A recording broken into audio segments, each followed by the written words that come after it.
Selamat sore Tribuners, Anda sedang menyaksikan live update Tribun News bersama saya Firda Ananda. Sore ini akan kami sajikan informasi terkini dan menarik untuk Anda yang akan dilaporkan secara langsung oleh reporter kami di lapangan. Dan inilah live update selengkapnya. Kita ke berita pertama, Saudara. Pemprov DKI Jakarta selalu berusaha untuk mengimplementasikan berbagai program yang sudah diputuskan dan mewujudkannya guna mengantisipasi bencana hidrometeorologi. BMKG sudah menyampaikan peringatan bencana hidrometeorologi akan datang lebih dini di tahun 2021. Informasi lebih lengkapnya akan disampaikan oleh rekan jurnalis kami dari Warta Kota Live, ada Yolanda Putri Dewanti yang saat ini sudah tersambung bersama kami. Halo Yolanda. Ya, halo Firda, selamat sore. Yolanda, bisa Anda jelaskan bagaimana tanggapan dari Wakil Gubernur DKI Jakarta, Ahmad Riza Patria sendiri, terkait antisipasi bencana hidrometeorologi ini? Ya baik Firda, terima kasih. Memang Pemprov DKI Jakarta selalu berusaha untuk mengimplementasikan berbagai program yang sudah diputuskan dan diwujudkan guna mengantisipasi bencana hidrometeorologi. Wakil Gubernur DKI Jakarta Ahmad Riza Patria mengatakan bahwa ia bersama pihaknya sudah mengetahui yang disampaikan BMKG bahwa setiap tahun ada peningkatan debit hujan. Untuk itu, ia bersama pihaknya akan melaksanakan program-program yang sudah diputuskan dan diwujudkan. Begitu, Fitdah. Yolanda, lantas program apa saja yang dilakukan oleh Pemprov DKI Jakarta sendiri guna mengatasi banjir di ibu kota yang saat ini hendak diselesaikan oleh pihak Pemprov begitu? Ya, baik Firda. Adapun program dalam mengatasi banjir di ibu kota yang hendak diselesaikan oleh Pemprov DKI Jakarta, yakni adalah pengerukan sungai, waduk, embung, dan memasifkan pembangunan sumur resapan. Sementara pemerintah pusat mengerjakan proyek normalisasi 13 sungai dengan kewajiban pembebasan lahan ada di tangan Pemprov DKI Jakarta. Kendati demikian, Wakil Gubernur DKI Jakarta menuturkan bahwa pemerintah tidak bisa berdiri sendiri, melainkan Pemprov DKI Jakarta juga membutuhkan dukungan warga untuk dapat saling mengingatkan demi memastikan menjaga lingkungannya. Wakil Gubernur DKI Jakarta Ahmad Riza Patria mengatakan bahwa ia bersama pihaknya membutuhkan dukungan warga DKI Jakarta untuk memastikan semuanya tidak membuang sampah sembarangan, menjaga bersih lingkungan rumahnya, selokan, sungai, dan lain-lain, agar tidak memberikan kontribusi terhadap banjir, melainkan tetap justru membantu pencegahan dan penanggulangan banjir. Baik, Fida, sekian. Baik, Tribuners, jurnalis kami tadi juga sudah menghimpun keterangan dari Wakil Gubernur DKI Jakarta Ahmad Riza Patria terkait hal ini. Berikut liputannya untuk Anda. BMKG setiap tahun itu ada peningkatan debit hujan air. Ya, untuk itu kami minta semua, kami di sini Pemprov, pemerintah pusat, dan terkait terus berupaya melaksanakan program-program yang sudah diputuskan, dicanangkan, dan mewujudkannya, mengimplementasikannya. Namun demikian kami juga butuh dukungan dari seluruh masyarakat warga Jakarta untuk dapat membantu memastikan semuanya tidak membuang sampah sembarangan, membersihkan lingkungan rumahnya, selokan, sungai, dan lain-lain, ya, supaya tidak memberikan kontribusi terhadap banjir, justru membantu pencegahan dan penanggulangan banjir. Terima kasih ya. Kita beralih ke informasi selanjutnya, Saudara. Beberapa hari terakhir, udara di Bali, khususnya di wilayah perkotaan Denpasar, suhu udara dirasakan meningkat menjadi lebih panas atau gerah dari biasanya. Koordinator Bidang Data dan Informasi BBMKG Wilayah 3 Denpasar, Dwi Hartanto menjelaskan bahwa posisi semu tahunan matahari saat ini berada di belahan bumi selatan atau BBS. Informasi lebih lengkapnya akan disampaikan oleh rekan jurnalis kami dari Tribun Bali. Ada Adrian Amurwonegoro yang saat ini sudah tersambung bersama kami. Halo Adrian. Halo, selamat sore Firda. Adrian, bisa Anda jelaskan seperti apa kondisi udara panas yang saat ini melanda di Bali sendiri? Ya, terima kasih Firda. Dapat saya sampaikan bahwa di wilayah perkotaan, khususnya di Kota Denpasar di Provinsi Bali ini beberapa hari terakhir atau sekitar satu pekan terakhir ini udara di wilayah perkotaan khususnya di daerah Denpasar terasa suhu udara terasa lebih panas atau gerah dibanding hari-hari sebelumnya atau hari biasanya. Tentu saja setelah kami konfirmasi ke Balai Besar Meteorologi, Klimatologi dan Geofisika Wilayah 3 Denpasar, hal ini disebabkan oleh bahwa saat ini posisi semu tahunan matahari tengah berada di belahan bumi bagian selatan. Hal itu mengakibatkan bahwa daerah yang berada di sebelah selatan ekuator seperti di wilayah Bali dan Nusa Tenggara ini, intensitas penyinaran matahari semakin tinggi. Hal ini menjadi penyebab meningkatnya suhu udara di wilayah Bali, khususnya di wilayah perkotaan Denpasar ini, Firda. Adrian, lantas bagaimana untuk analisis dari pihak BMKG sendiri terkait udara panas yang melanda Bali kali ini? Ya, dari BMKG wilayah 3 Denpasar, saya tadi sempat konfirmasi ke Koordinator Bidang Data dan Informasi, yakni Bapak Dwi Hartanto, yang menyebutkan bahwa memang suasana atau cuaca yang gerah yang dirasakan di wilayah Bali ini disebabkan oleh intensitas penyinaran matahari yang memang sedang dalam intensitas tinggi, dan suasana gerah ini disebabkan karena suhu udara yang panas dan juga kelembapan udara yang saat ini juga dalam kategori tinggi, yakni berdasarkan data BMKG berada di persenan yakni 58 hingga 94%. Hal ini juga tergolong kelembapan udara dalam kategori yang tinggi. Selain itu, untuk suhu udara dalam 5 hari terakhir ini di wilayah Denpasar, Bali ini suhu udara mencapai sekitar 30 hingga 34 derajat Celcius. Tentu saja dari pertemuan suhu udara yang panas dan kelembapan udara yang tinggi ini karena mengandung jumlah uap air pada udara yang tinggi yang juga diimbangi dengan suhu udara panas, maka hal itu memicu adanya peningkatan suhu udara sehingga masyarakat merasakan udara di wilayah Bali, khususnya di wilayah perkotaan ini menjadi lebih panas dari biasanya. Bahkan sejumlah masyarakat juga mengeluhkan hal tersebut di media sosial mereka.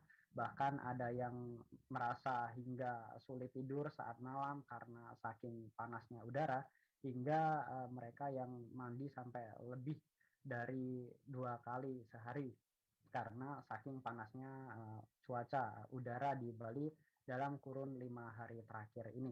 Dan tentu saja cuaca atau udara panas ini lebih dirasakan saat menjelang hujan tiba, karena udara lembab melepaskan energi panas diimbangi dengan atau seiring dengan pemanasan permukaan dari radiasi matahari tersebut, sehingga cuaca atau suhu udara dirasakan masyarakat di perkotaan khususnya di Denpasar ini begitu terasa menyengat, Firda. Kemudian Adrian, bagaimana kemudian imbauan dari BMKG sendiri kepada masyarakat untuk menghadapi suhu yang saat ini sedang meningkat begitu? Ya, Firda, dapat kami sampaikan bahwa memang suhu udara meningkat atau suasana gerah ini sebenarnya tergolong fenomena biasa yang memang berdasarkan dari data BMKG pada bulan Oktober, rentang bulan Oktober hingga bulan November ini memang suhu rata-rata di wilayah Kota Denpasar khususnya dan juga Bali pada umumnya berada di kisaran 31 hingga 33 derajat Celcius. Jadi memang hal-hal ini sudah menjadi fenomena atau siklus tahunan yang terjadi di wilayah Denpasar. Akan tetapi hal ini juga dirasakan sedikit mengganggu kenyamanan dari masyarakat karena saking panasnya udara ini, dan tentunya BMKG menghimbau kepada masyarakat untuk menjaga kesehatan dan stamina, tentunya untuk menghindari dehidrasi dengan lebih banyak minum air mineral dan juga mengkonsumsi buah segar. Dan juga BMKG juga sangat menganjurkan bagi mereka yang beraktivitas di luar ruangan agar untuk menghindari iritasi kulit dengan menggunakan tabir surya agar tidak terpapar matahari lebih parah lagi, Firda. Baik, Tribuners, jurnalis kami tadi juga sudah menghimpun keterangan dari seorang warga bernama Vina Natasha. Berikut liputannya untuk Anda. Akhir-akhir ini suasana di Bali cenderung panas. Gimana mungkin yang dirasakan oleh Mbak? Namanya siapa? Namanya Natasha. Ya, ini Bali nggak tahu ya, akhir-akhir ini tuh panas banget. Jadi panasnya bukan hanya di pagi siang hari aja, malam pun gerah banget sampai susah tidur. Udah gitu rasanya tuh kayak kepengen mandi, anginnya tuh bukan angin segar lagi, jadi kayak anginnya tuh hawanya tuh panas banget, jadi cuma angin kering gitu, nggak ada sejuk-sejuknya sama sekali beberapa hari ini. Bahkan sampai sering mandi jam tadi malamnya, saya mandi jam berapa, jam 2 atau jam 3 gitu, kebangun tidurnya pindah ke lantai bawah. Aduh, kenapa ini Bali? Kita beralih ke Jawa Tengah, Saudara. Terjadi pergerakan tanah di Dusun Sidakarya, Desa Melayak, Kecamatan Punggelan, Banjarnegara pada Kamis 21 Oktober sore. Tebing setinggi sekitar 4 meter runtuh hingga materialnya menimpa rumah yang dihuni oleh keluarga Aviati. Aviati yang sedang tidur memeluk adiknya Gilang Angga Saputra 3 tahun tak bisa mengelak dari peristiwa tersebut. Nahas, balita itu tertimpa material longsor hingga nyawanya tak terselamatkan. Informasi lebih lengkapnya akan disampaikan oleh rekan jurnalis kami dari Tribun Jateng. Ada Khairul Muzaki yang saat ini sudah tersambung bersama kami. Halo Khairul. Halo, selamat sore Firja. Ya. Khairul, bisa Anda jelaskan bagaimana kronologi longsor ini hingga memakan korban jiwa di Dusun Sidakarya, Desa Malaya ini? Ya, kronologinya berawal dari ketika kemarin hari Kamis, tepatnya pukul 15.30 atau waktu asar, terjadi hujan lebat di Desa Melayak, Kecamatan Punggelan, Kabupaten Banjarnegara. Hujan deras itu memicu aliran air hujan yang cukup deras di saluran air di atas tebing. Jadi posisinya di atas tebing itu adalah jalan desa, kemudian di bawah tebing persisnya itu adalah rumah korban. Saat itu di rumah korban dihuni oleh 4 orang, yaitu Aviati dan suaminya, kemudian anaknya dan keponakannya itu yang bernama Angga Saputra yang kemudian menjadi korban meninggal dunia. Nah, setelah terjadi air limpahan dari saluran air, kemudian air melimpah dan terjadi kejenuhan tanah di tebing itu longsor dan menimpa rumah yang di dalamnya Angga Saputra sedang tertidur terlelap sambil dipeluk oleh kakaknya bernama Aviati. Setelah kejadian itu, karena kejadian terjadi secara mendadak, Aviati dan adiknya tidak bisa menghindar dan Angga Saputra meninggal di lokasi dengan tertimbun tanah longsor. Sementara Aviati, sang kakak yang memeluk adiknya, masih selamat dan hanya mengalami luka ringan. Demikian Frida. Kemudian bagaimana untuk proses evakuasi dari kakak beradik ini? Ya, proses evakuasi berjalan cukup sulit karena hujan turun begitu lebat. Jadi ketika saksi berteriak ada kejadian itu, warga belum seketika mendengar karena terjadi gemuruh hujan yang sangat deras dan warga tidak mendengar. Proses evakuasi berjalan selama sekitar 1 jam kemudian hingga korban bisa diambil dalam keadaan meninggal dunia. Sementara Aviati selamat dan hanya mengalami luka ringan. Kemudian bagaimana situasi terkini pasca kejadian tersebut? Bisa Anda jelaskan secara detail begitu? Ya, situasi terkini kondisi bangunan cukup rusak parah di bagian dinding. Dinding rumah itu terbuat dari papan GRC, artinya ketika memang terjadi longsor kemarin, dinding itu langsung seketika jebol karena tidak mampu menahan laju tanah yang longsor. Karena karakteristik dinding GRC ini kan tipis dan mudah rapuh. Jadi ketika terjadi dihantam tanah longsor langsung jebol dan seketika itu di situ di dalam ruangan itu ada anak yang terlelap. Dan kondisi saat ini sudah kondusif karena warga dan petugas saling bahu-membahu untuk membersihkan material longsor di lokasi kejadian.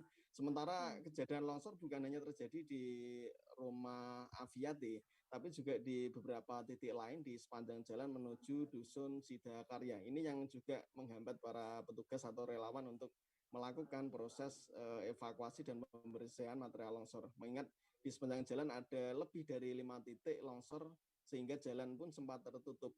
Demikian Frida. Baik, Tribuners, jurnalis kami tadi juga sudah menghimpun keterangan dari Ketua RT 6 RW 3 Dusun Sidakarya Desa Melaya bernama Syarifuddin. Berikut liputannya untuk Anda. Hujan sama angin sama pokoknya sama petir lah. Petirnya itu menggelegar terus Kejadiannya itu sekitar jam 3:30 bersamaan dengan azan asar. Setelah hujan reda, terus terdengar suara teriakan dari masyarakat. Ternyata setelah dikejar, ternyata itu ada korban terkena longsoran. Sempat tertimbun berapa lama itu? Sekitar 1 jam atau 1,5 jam lah. Soalnya yang menemukan saja itu sudah teriak-teriak itu warganya nggak pada kedengeran, soalnya terkena hujan sih. Hujannya deras pokoknya. Itu korban sedang ngapa Pak di saat itu kronologinya sih, yang pertama menemukan itu kan melihat itu si korban itu sedang tidur sama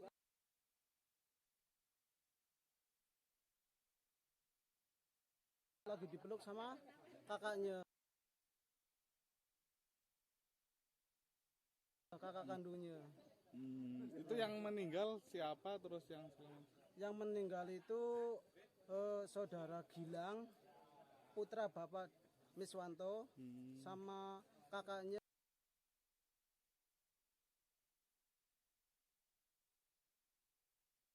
Evi.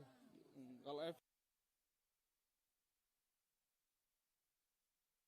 yang mengalami luka apa Pak? Yang luka Pak? Yang luka di sini, di bahu sama yang di sini. Kalau korban itu wajahnya itu memar. Intinya itu tertimbun material longsor. Seusai jeda kami akan kembali dengan informasi menarik lainnya, tetap di Live Update. Oke, apa kabar Bang Ariski di sini untuk strateginya? Kalau saya sendiri di Game Week 37 ini yang semalam baru mulai, saya udah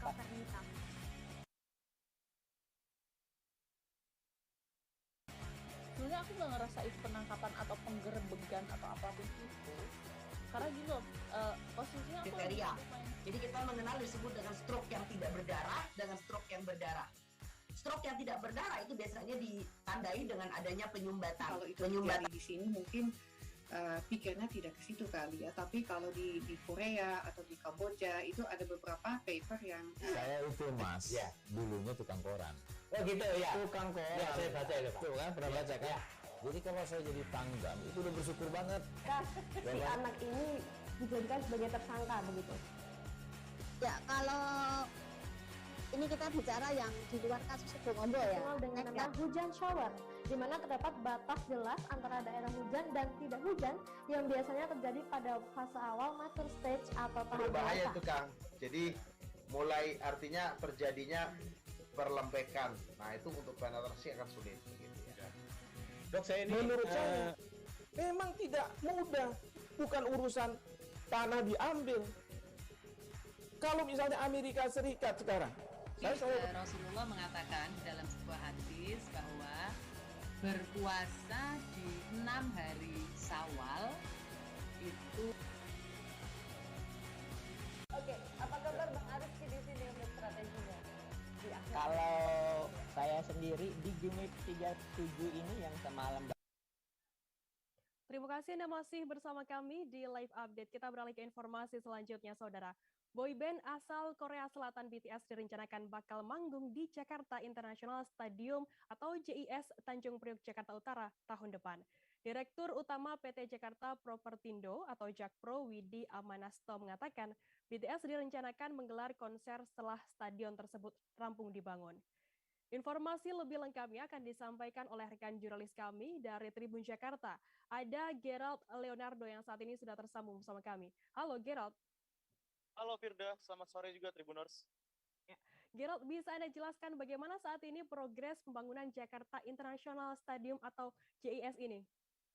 Ya, Firda dan juga Tribuners, dapat saya sampaikan bahwa pembangunan Jakarta International Stadium atau stadion bertaraf internasional di bawah Pemprov DKI Jakarta memang saat ini masih berjalan, di mana saat ini, tepatnya bulan Oktober 2021 ini atau akhir Oktober ini, pembangunan proyek Jakarta International Stadium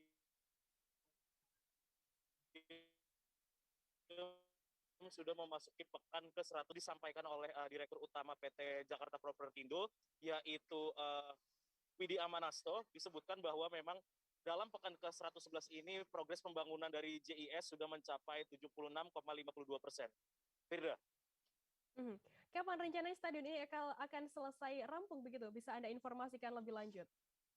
Iya, rencananya memang bakal ada 2 tahap peresmian yang dicanangkan oleh PT Jakarta Propertindo, di mana nantinya pada tanggal 10 Desember akan dilakukan soft launching di Jakarta International Stadium. Dan tadi Direktur Jakpro juga menyampaikan bahwa untuk peresmian akbar atau grand launching daripada Jakarta International Stadium ini bakal dilakukan pada tahun depan, tepatnya pada bulan Maret 2022.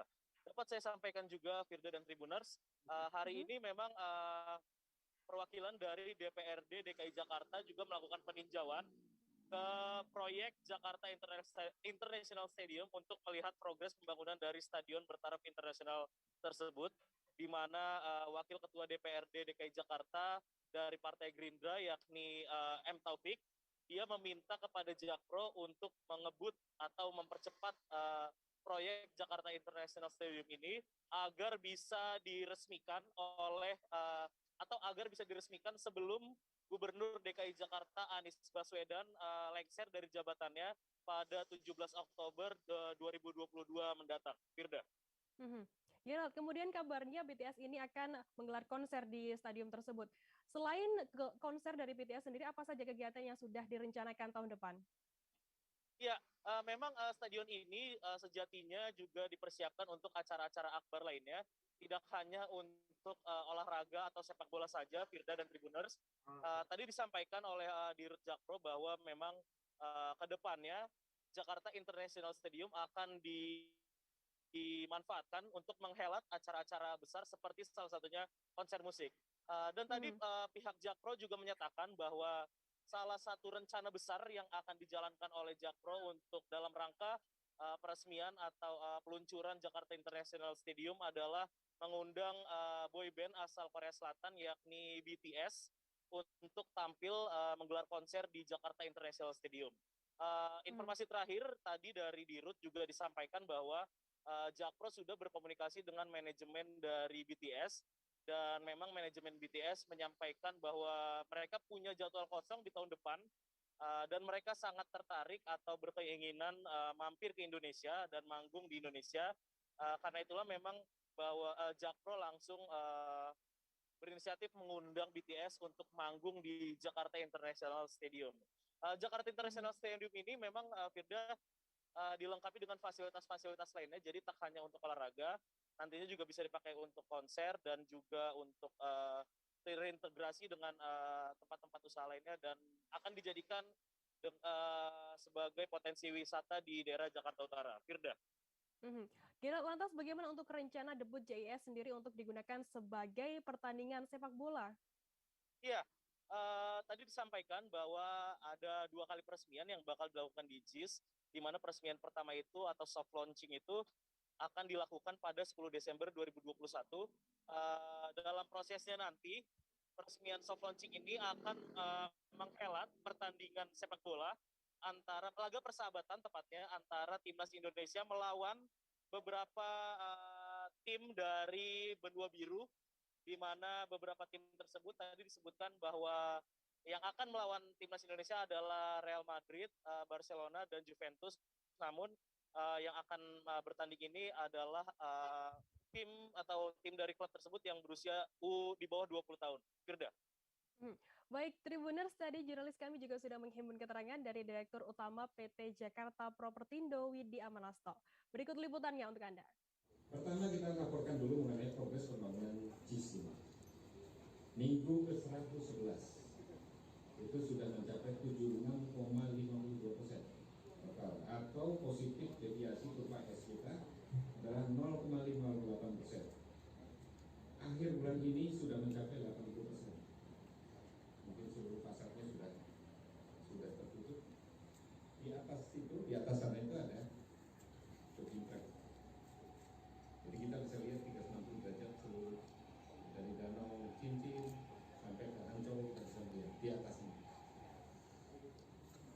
Bulan bulan Desember perkiraan sudah 90% dan kita insya Allah mengadakan pertandingan persahabatan lah antara U19 di sini, PSSI All Star ya, Indonesian All Star melawan 3 dari luar ya, dari Barcelona, dari mana lagi? Barcelona, Real Madrid. Jakpro turut berpartisipasi dalam meningkatkan kesejahteraan warga sekitar. Nah, contoh adalah Kampung Bayam.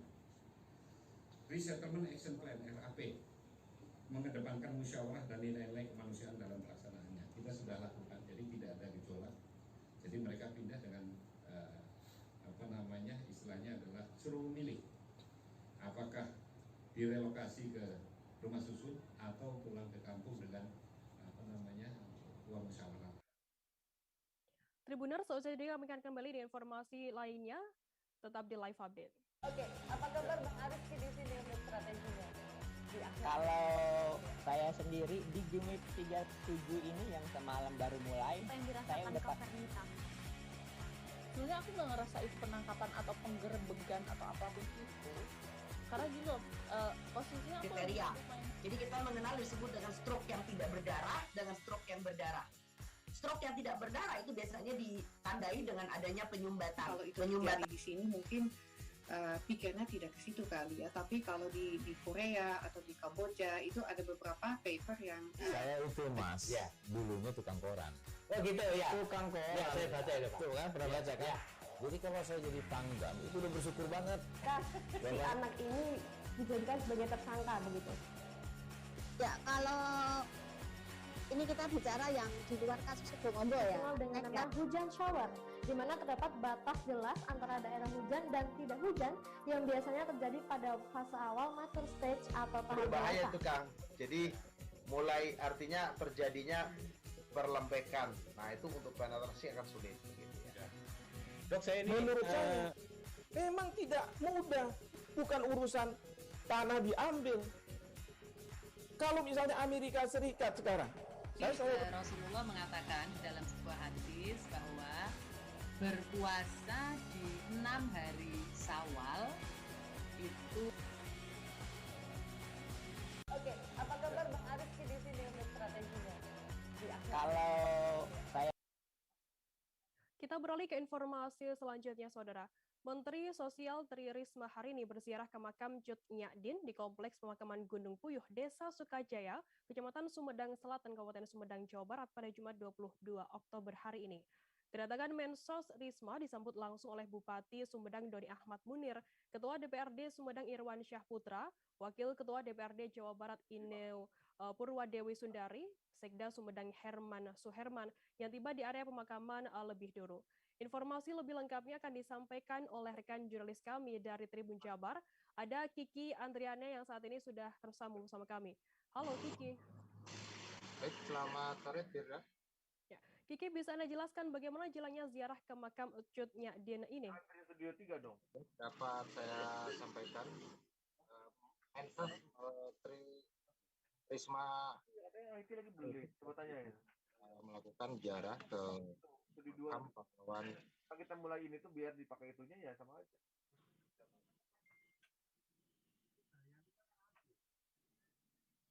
Halo rekan Kiki. Ya Firda. Ya. Bisa Anda lanjutkan? Baik, tadi pagi Mensos Tri Risma hari ini melakukan ziarah ke makam pahlawan Cut Nyadin di Kompleks Pemakaman Gunung Puyuh, Desa Sukajaya, Kecamatan Sumedang Selatan.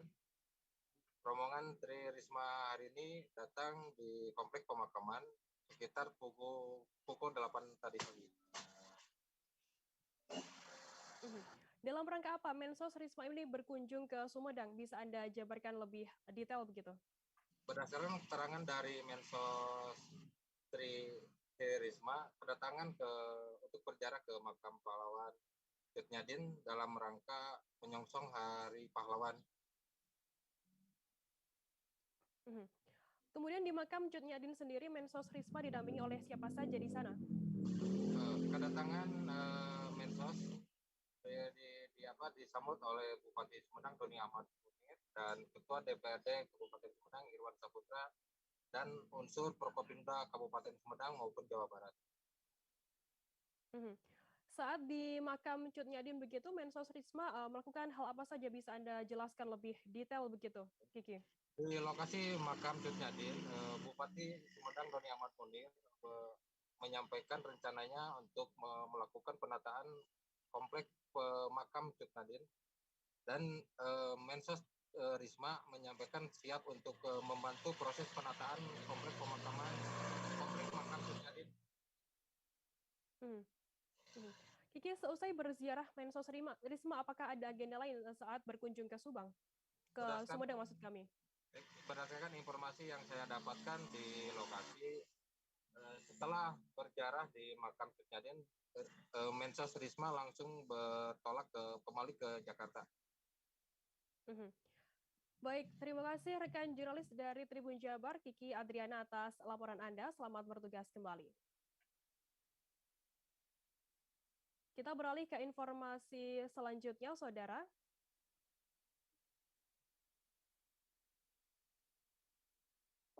Kita jeda sejenak, Tribuners, tetaplah di live update. Oke, apa kabar Bang Arifki di sini untuk strateginya?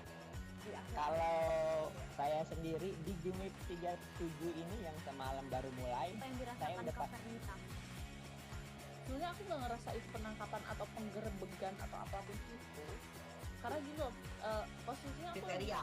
Jadi kita mengenal disebut dengan stroke yang tidak berdarah dengan stroke yang berdarah.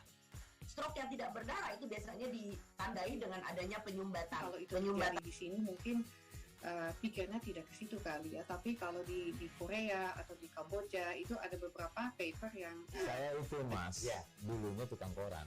Oh gitu ya. Tukang koran. Ya, saya baca itu Pak. Tuh kan pernah baca kan? Jadi kalau saya jadi pangdam itu udah bersyukur banget. Si anak ini dijadikan sebagai tersangka begitu. Ya, kalau ini kita bicara yang di luar kasus Sebongombo ya. Dengan nama hujan shower, di mana terdapat batas jelas antara daerah hujan dan tidak hujan yang biasanya terjadi pada fase awal mature stage atau tahap berbahaya dewasa. itu Kang.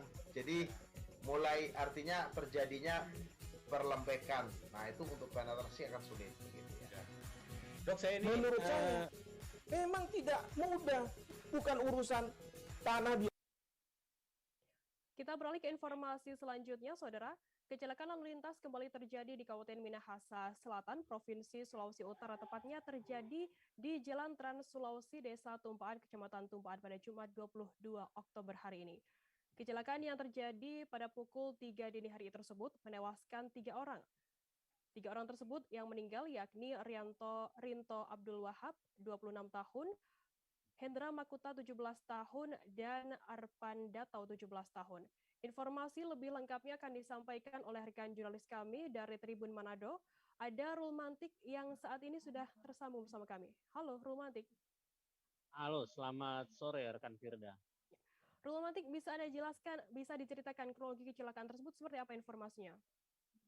Iya, baik rekan Firda.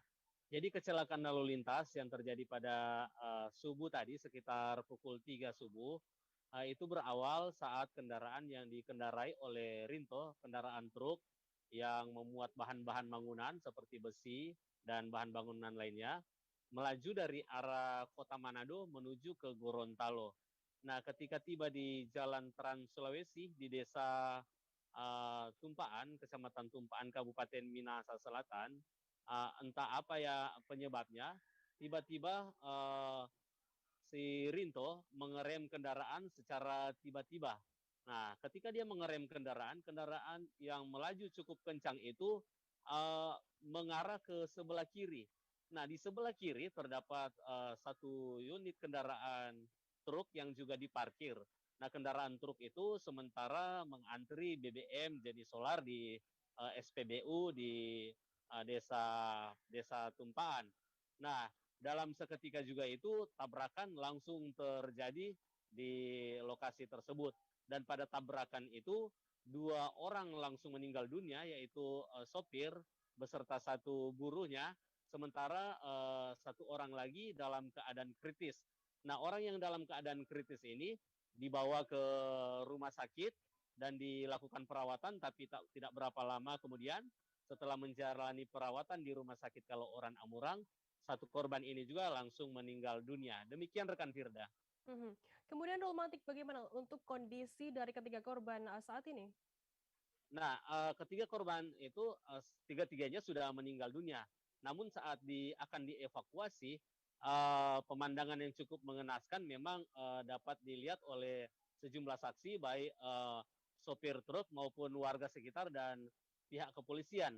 Karena sopir truk yang bernama Rinto, keadaan tubuhnya hancur di bagian perut, sehingga isi perutnya terburai. Sementara bagian kepala, wajah itu keluar darah segar yang cukup banyak. Belum lagi di bagian kaki dan tangannya. Karena benturan yang cukup keras itu membuat tubuh ketiga korban itu menjadi remuk. Seperti itu rekan Firda. Untuk langkah-langkah lanjutan dari pihak kepolisian sendiri seperti apa informasinya, Romantik? Iya, baik. Jadi ketika pihak kepolisian mendapat informasi dari masyarakat, tim dari Satlantas Polres Kabupaten Minahasa Selatan langsung menuju ke lokasi dan melakukan pengumpulan data. Dan mereka juga ikut untuk melakukan evakuasi ketiga korban di rumah sakit terdekat, yaitu Rumah Sakit Kalau Oran Amurang. Sementara pihak kepolisian juga melakukan pengukuran. Jadi dalam pengukuran itu dapat dilihat dengan jelas jauhnya kendaraan itu ketika dia mengerem sampai terjadi tabrakan itu sekitar 20 meter. Nah, setelah melakukan pengumpulan data dan identifikasi, petugas kepolisian langsung membawa kendaraan yang mengalami kecelakaan itu di halaman Polres Kabupaten Minsel untuk diamankan. Nah, selanjutnya petugas kepolisian menghubungi keluarga untuk meminta data-data dari ketiga korban ini. Sebab ketika mereka mengalami kecelakaan, petugas kepolisian belum mendapatkan data diri dari ketiga korban. Nah, data ini baru didapat dari keluarga korban ketika mereka sudah dihubungi oleh pihak kepolisian. Seperti itu, rekan Firda. Baik, terima kasih rekan jurnalis dari Tribun Manado, Romantik, atas laporan Anda. Selamat bertugas kembali. Ya. Tribuners, seusai jeda kami akan kembali di informasi menarik lainnya, tetap di Live Update. Oke, apa kabar Bang Ariski di sini untuk strateginya? Kalau saya sendiri di Game Week 37 ini yang semalam baru mulai, saya udah pasti. Sebenarnya aku nggak ngerasa itu penangkapan atau penggerebegan atau apapun itu. Karena gini loh, posisinya aku kriteria. Jadi kita mengenal disebut dengan stroke yang tidak berdarah dengan stroke yang berdarah. Stroke yang tidak berdarah itu biasanya ditandai dengan adanya penyumbatan. Kalau itu terjadi di sini mungkin pikirnya tidak ke situ kali ya, tapi kalau di Korea atau di Kamboja itu ada beberapa paper yang saya itu mas, ya, dulunya tukang koran. Oh gitu ya, Tukang koran. Ya, saya baca itu Pak. Tuh kan, pernah baca kan? Ya. Jadi kalau saya jadi tanggam itu udah bersyukur banget. Si anak ini dijadikan sebagai tersangka begitu. Ya, kalau ini kita bicara yang di luar kasus Sebongombo ya. Dikenal dengan nama hujan shower, di mana terdapat batas jelas antara daerah hujan dan tidak hujan yang biasanya terjadi pada fase awal mature stage atau tahap Berbahaya dewasa. itu Kang.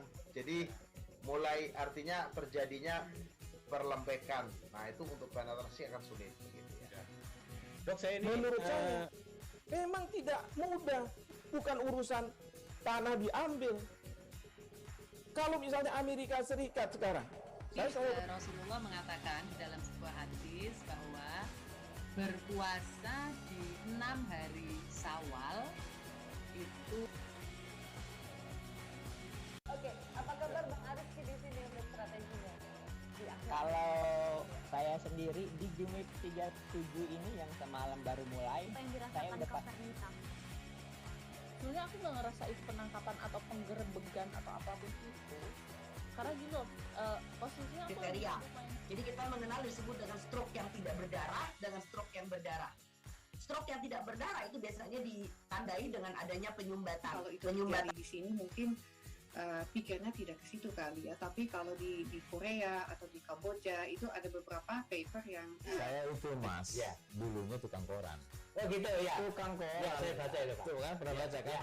Jadi kalau saya jadi tanggam itu udah bersyukur banget. Si anak ini dijadikan sebagai tersangka begitu.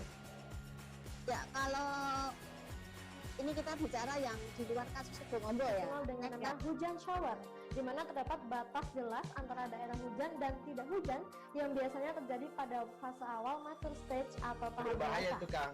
Jadi mulai artinya terjadinya perlembekan. Nah itu untuk penetrasi akan sulit. Gitu ya. Dok, saya ini menurut saya memang tidak mudah, bukan urusan tanah diambil.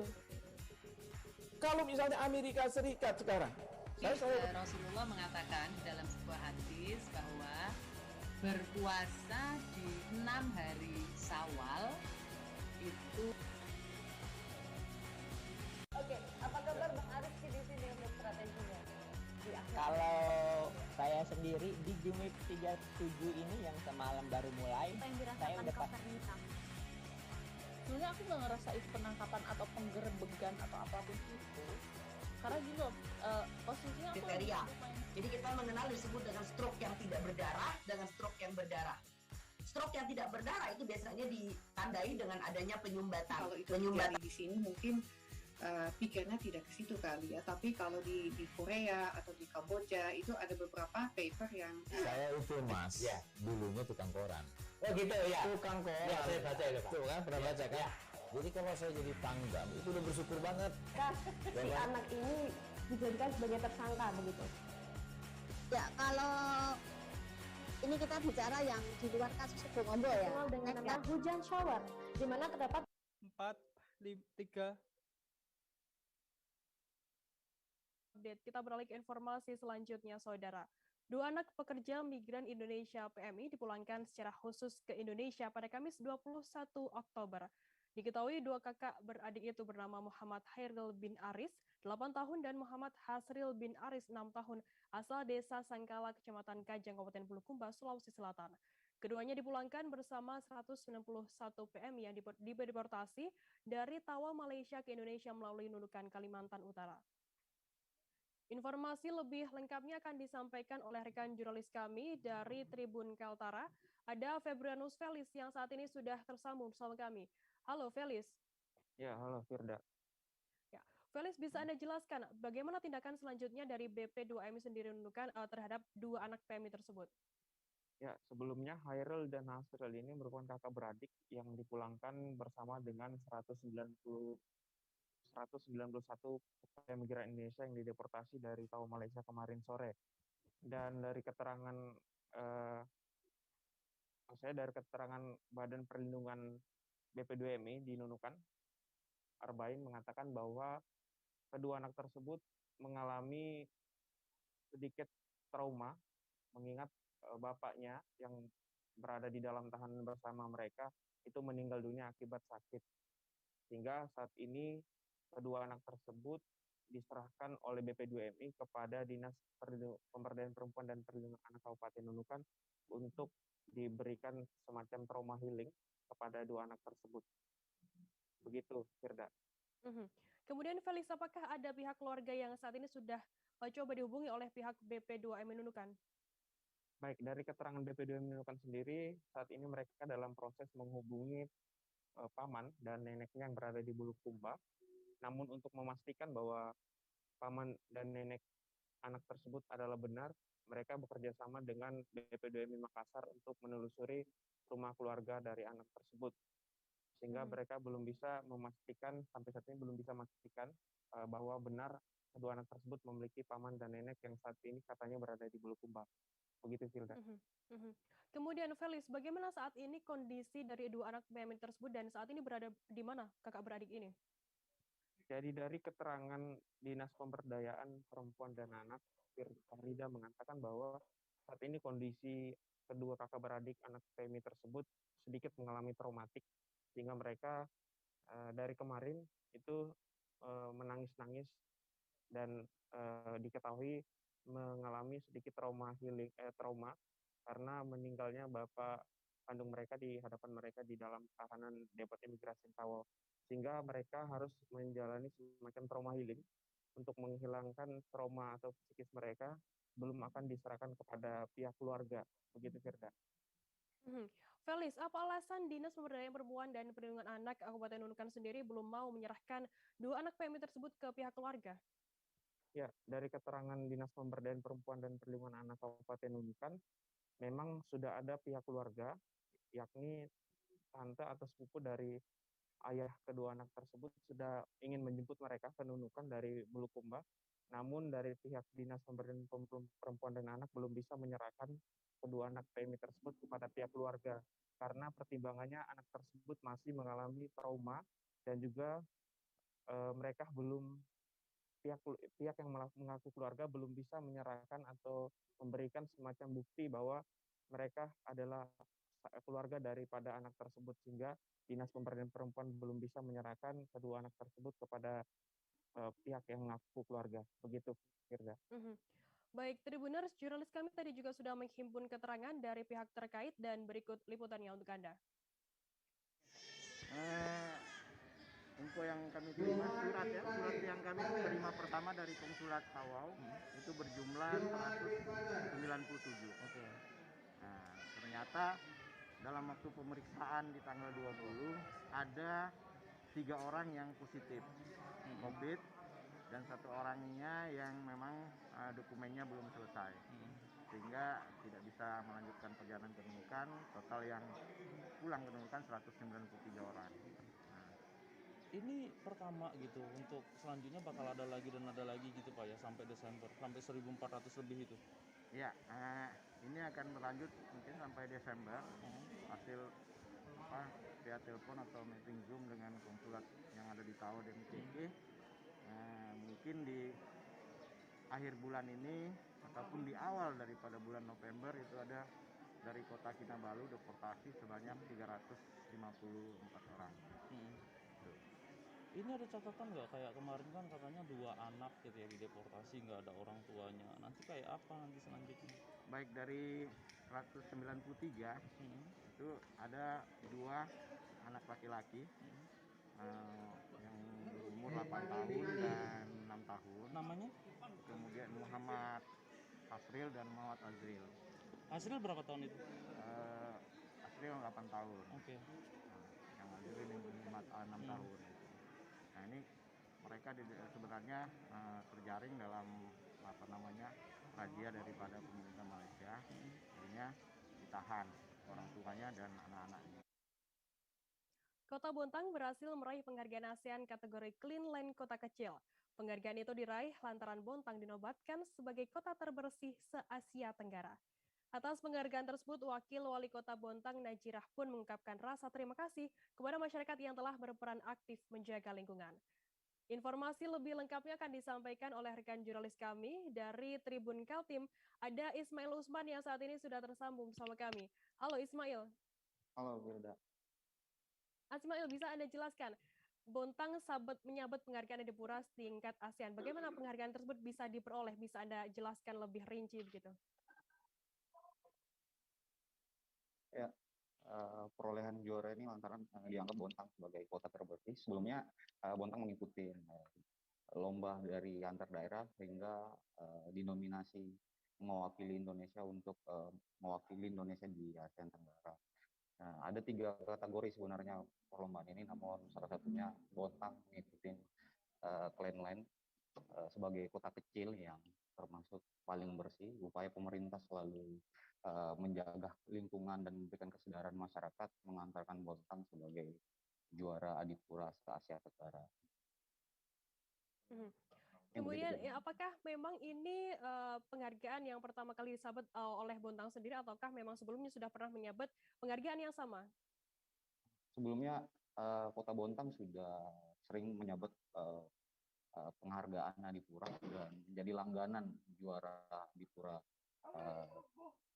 sebelum-sebelumnya. Bahkan Bontang juga mendapat penghargaan dari Kementerian Dinas Lingkungan Hidup sebelumnya juga telah dapat penghargaan. Kemudian bagaimana untuk tanggapan pemerintah setempat di sana? Oke, untuk tanggapan pemerintah setempat mengapresiasi kesadaran masyarakat yang begitu tinggi menjaga lingkungan. tanpa kesadaran masyarakat, Kota Bontang mungkin tidak bisa meraih penghargaan dari Adipura ASEAN Tenggara ini. Sebenarnya tidak hanya Bontang, Kota Balikpapan juga meraih penghargaan, sehingga Gubernur Kalimantan Timur Isra Nur juga mengapresiasi kedua kota di Kalimantan Timur ini telah berhasil mewakili Indonesia menjadi kota yang bisa mendapat penghargaan Asia Tenggara. Dengan diraihnya penghargaan Bontang ini, apakah ada tanggapan begitu dari warga Bontang sendiri? Untuk tanggapan dari masyarakat sendiri, ia mengatakan bahwa penghargaan ini merupakan kebanggaan bagi masyarakat Bontang. Ini juga menjadi spirit baru buat warga Bontang untuk terus meningkatkan kesadaran dalam menjaga lingkungan di Kota Bontang sendiri.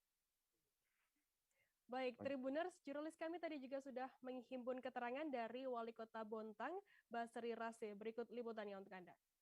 Hari ini alhamdulillah wa syukurillah sebuah kebahagiaan masyarakat Bontang karena bisa mendapatkan penghargaan dari ASEAN dalam rangka lingkungan hidup, yaitu di kategori Clean Land. Terima kasih pada seluruh masyarakat Bontang yang selama ini bersinergi, berkolaborasi, bekerja sama dan sama-sama bekerja untuk menjaga lingkungan kita ini.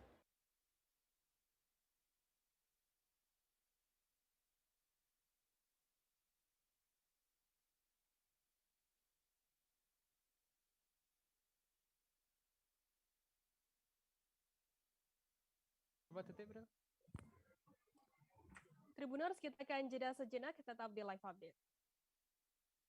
Ya, Pak. Makasih ya, Pak. Ya, nanti kalau misalnya Fir, ini kita ke Surya. Apa kabar Bang Ariski di sini untuk strateginya? Kalau saya sendiri di Jumip 37 ini yang semalam baru mulai, saya udah pasti. Sebenarnya aku nggak ngerasa itu penangkapan atau penggerebegan atau apapun itu. Karena gini loh, posisinya aku kriteria. Jadi kita mengenal disebut dengan stroke yang tidak berdarah dengan stroke yang berdarah. Stroke yang tidak berdarah itu biasanya ditandai dengan adanya penyumbatan. Kalau itu terjadi di sini mungkin pikirnya tidak ke situ kali ya. Tapi kalau di Korea atau di Kamboja itu ada beberapa paper yang saya itu Mas, ya, dulunya tukang koran. Oh gitu ya. Tukang koran. Ya, saya baca itu Pak. Tuh kan, pernah baca kan? Ya. Jadi kalau saya jadi Pangdam itu udah bersyukur banget. Si anak ini dijadikan sebagai tersangka begitu. Ya, kalau ini kita bicara yang di luar kasus Sebongombo ya. Dengan nama hujan shower, di mana terdapat batas jelas antara daerah hujan dan tidak hujan yang biasanya terjadi pada fase awal mature stage atau tahap berbahaya itu Kang. Jadi mulai artinya terjadinya perlempekan. Nah itu untuk penetrasi akan sulit. Gitu ya. Dok, saya ini menurut saya memang tidak mudah, bukan urusan tanah diambil.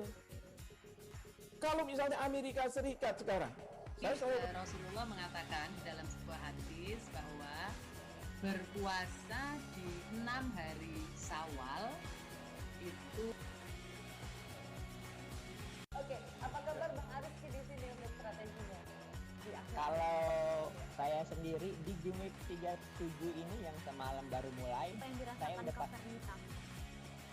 Sebenarnya aku nggak ngerasa itu penangkapan atau penggerebegan atau apapun itu. Karena gini loh, posisinya aku kriteria. Jadi kita mengenal disebut dengan stroke yang tidak berdarah dengan stroke yang berdarah. Stroke yang tidak berdarah itu biasanya ditandai dengan adanya penyumbatan. Kalau itu terjadi di sini mungkin pikirnya tidak ke situ kali ya. Tapi kalau di Korea atau di Kamboja itu ada beberapa paper yang saya itu Mas, ya, dulunya tukang koran. Oh gitu ya. Tukang koran. Ya, saya baca itu Pak. Tuh kan, pernah baca kan? Ya. Jadi kalau saya jadi Pangdam itu udah bersyukur banget. Si anak ini dijadikan sebagai tersangka begitu. Ya, kalau ini kita bicara yang di luar kasus Sebongombo ya. Dengan nama hujan shower, di mana terdapat batas jelas antara daerah hujan dan tidak hujan yang biasanya terjadi pada fase awal mature stage atau tahap berbahaya itu Kang. Jadi mulai artinya terjadinya perlempekan. Nah itu untuk penetrasi akan sulit. Gitu ya. Dok, saya ini menurut saya memang tidak mudah, bukan urusan tanah diambil. Kalau misalnya Amerika Serikat sekarang, Rasulullah mengatakan dalam sebuah hadis bahwa berpuasa di 6 hari Syawal itu. Oke, apa kabar Bang Ariski di sini untuk strateginya? Kalau saya sendiri di Jumip 37 ini yang semalam baru mulai, saya udah pas. Sebenarnya aku nggak ngerasa itu penangkapan atau penggerebegan atau apapun itu. Karena gini loh, posisinya aku kriteria. Jadi kita mengenal disebut dengan stroke yang tidak berdarah dengan stroke yang berdarah. Stroke yang tidak berdarah itu biasanya ditandai dengan adanya penyumbatan. Kalau itu terjadi di sini mungkin pikirnya tidak ke situ kali ya, tapi kalau di Korea atau di Kamboja itu ada beberapa paper yang saya itu mas, dulunya tukang koran. Oh gitu ya. Tukang koran. Ya, saya baca itu Pak. Tuh kan pernah baca kan? Jadi kalau saya jadi tanggam itu udah bersyukur banget. Si anak ini dijadikan sebagai tersangka begitu. Ya kalau ini kita bicara yang di luar kasus Sebongombo ya. Dikenal dengan nama hujan shower, di mana terdapat batas jelas antara daerah hujan dan tidak hujan yang biasanya terjadi pada fase awal mature stage atau tahap berbahaya dewasa. itu Kang. Jadi mulai artinya terjadinya perlempekan. Nah itu untuk penetrasi akan sulit begitu ya.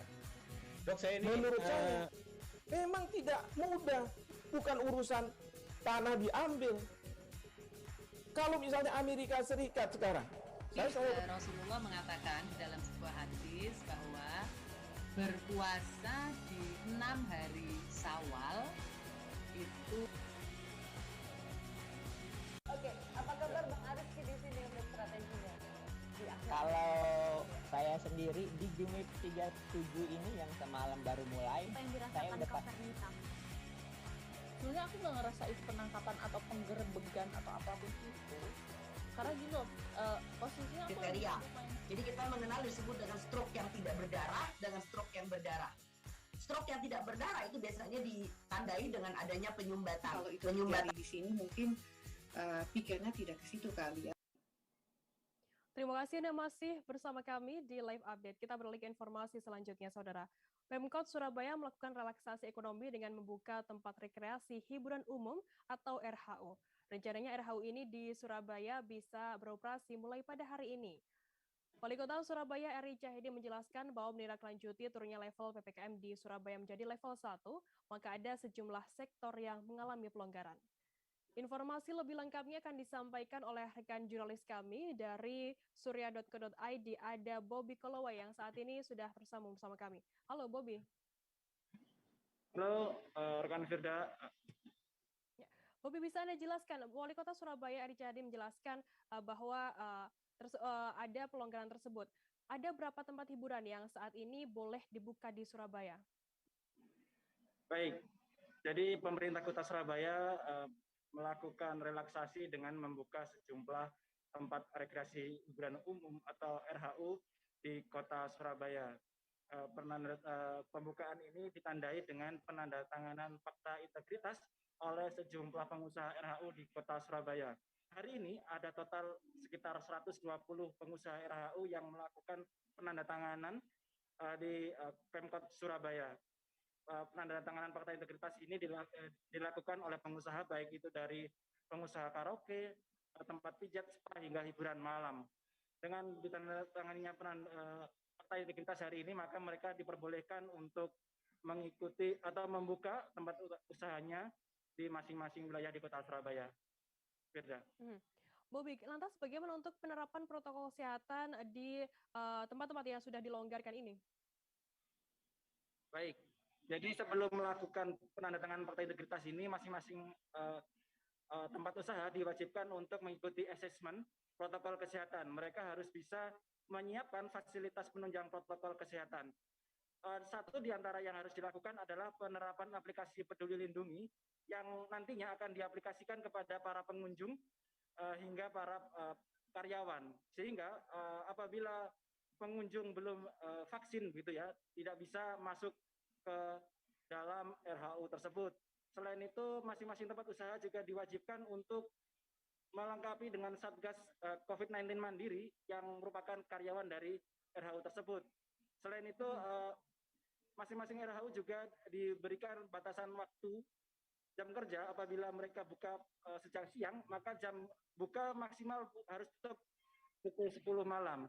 Sedangkan apabila mereka buka pukul 6 petang, maka mereka harus tutup pada pukul 24.00. Nah, apabila kemudian mereka melanggar sejumlah aturan yang diberikan tersebut, maka Pemkot Surabaya akan memberikan sanksi denda hingga penutupan sementara yang lamanya hingga 4 bulan. Firda. Bu Ubi, kemudian bagaimana antusiasme pemilik usaha RHU sendiri di Surabaya terkait adanya kebijakan pelonggaran ini? Baik, jadi tempat hiburan di Surabaya ini sudah tutup lama ya. Bahkan salah satu pengusaha yang sempat kami ajak berbincang tadi, dia mengaku telah tutup selama 1,5 tahun atau sejak pandemi ini ada, begitu ya. Jadi relaksasi ekonomi di sektor RHU ini bukan hanya bermanfaat bagi masyarakat pada umumnya, namun juga karyawan serta pengusaha di sektor tersebut. Firda. Baik, Tribuners, jurnalis kami tadi juga sudah menghimpun keterangan dari pihak terkait dan berikut liputannya untuk Anda. Jadi Batas Integritas ini sudah kita lakukan assessment kepada lokasi area lokasi hiburan, sudah kita assessment. Hasil assessment sebenarnya kemarin sudah Batas Integritas yang sebelum Juli. Tapi sekarang ada beberapa poin yang ditambahkan di Batas Integritas itu, antara lain tadi harus masang barcode Peduli Lindungi. Lalu yang kedua, pengunjung sudah melakukan vaksin, otomatis itu di barcode-nya ada pengunjung vaksin. Lalu harus mencatatkan nama, jadi seperti buku tamu kalau masuk orang hajatan itu minimal nama, alamat, KTP atau domisili, supaya apabila terjadi sesuatu dia gampang di tracing. Kalau di sesuatu dia kena gitu, lebih mudah men-tracingnya, alamat apanya sudah ada tercantum. Itu yang hal-hal yang baru. Kapasitasnya Pak? Kapasitasnya sesuai dengan Inmen 75%. Sama tadi ya Pak ya, yang kalau ketahuan tadi. Nah, tadi itu, jadi Pak Wali menyampaikan bahwa kalau melanggar protokol kesehatan akan dihentikan minimal 4 bulan. Akan kita buka semua, tapi dengan beberapa catatan, dan RHU nanti juga kita akan panggil untuk membuat fakta integritas. Jadi di sana nanti harus bagaimana tahapannya, pegawainya kudu disuweb, sing mlebu Joko terus opo. Setelah itu dia harus punya satgas mandiri. Kalau terjadi klaster di sana harus ditutup.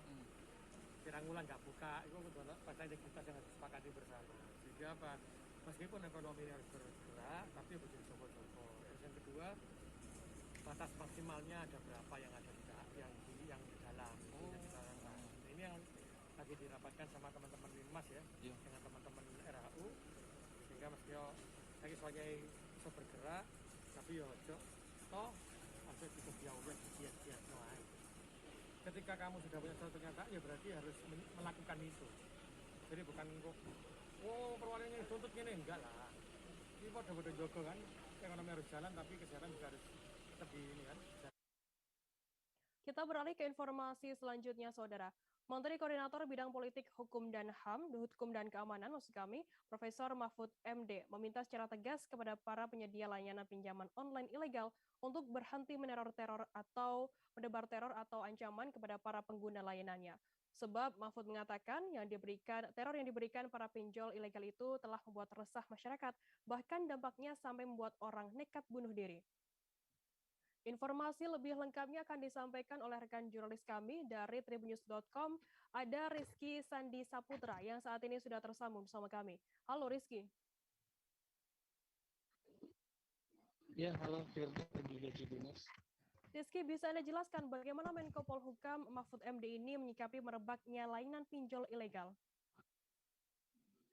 Ya, jadi tadi saya Rizky sudah mendatangi kantor Menko Polhukam yang berada di Jalan Merdeka Barat, Jakarta Pusat, begitu, di mana tadi Menko Polhukam Profesor Mahfud MD turut prihatin dengan merebaknya perusahaan pinjaman online ilegal yang menjanjikan kemudahan untuk mendapatkan dana, namun menargetkan atau memberikan bunga yang sangat tinggi begitu. Di mana tadi Mahfud mewakili pemerintah dalam hal ini juga beberapa lembaga terkait menyikapi hal ini dan menyatakan akan turun tangan gitu, akan turun andil untuk memberantas adanya peredaran pinjol ilegal yang dinilai sudah meresahkan masyarakat ini, begitu Firda. Rizky, bagaimana penegasan dari Mahfud MD sendiri untuk penyedia pinjol ilegal?